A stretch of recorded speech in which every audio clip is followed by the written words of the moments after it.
हमारे YouTube channel RK music को लाल button दबा के सब्सक्राइब कीजिए और घंटा के निशान पे दबाइए ताकि हमारे बनाए हुए सभी ऑडियो और वीडियो आप तक तुरंत पहुंचे बिल्कुल मुफ्त। Presented by RK Music.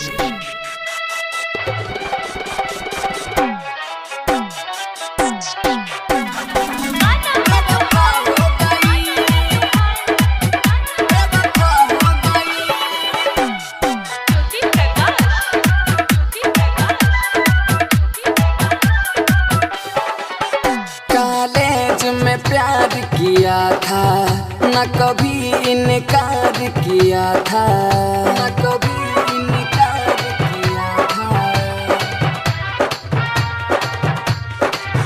College में प्यार किया था न कभी इनकार किया था।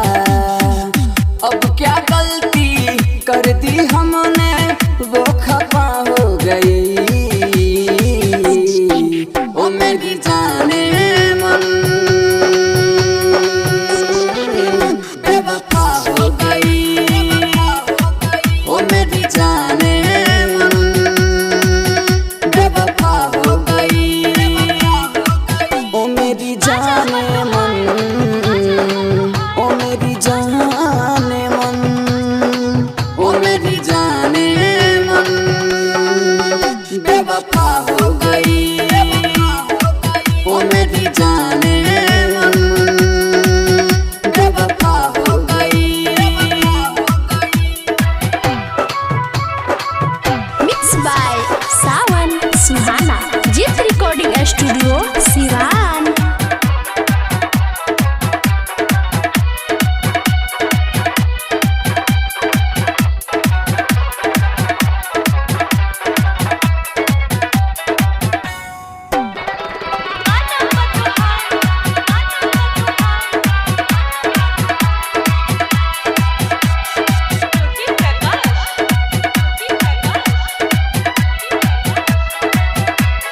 मेरी जिंदगी का यारो वही कहानी थी। मैं हूँ जो जिंदा, मेरी वो जिंदगानी थी। मैं हूँ जो जिंदा, मेरी वो जिंदगानी थी। पल भर में सपना तोड़ा, मेरा हाथ पकड़ के छोड़ा। जिंदगी मेरी करके अंधेरा वो दफा हो गई। ओ मेरी जाने मन बेवफा हो गई।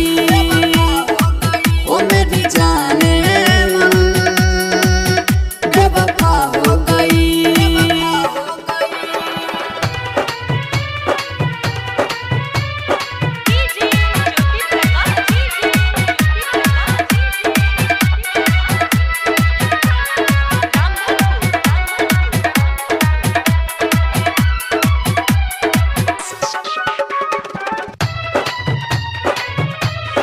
अपनी अधूरी कहानी किसको सुनाऊं यारो। सीने में जख्म है ताजा, किसको दिखाऊं यारो।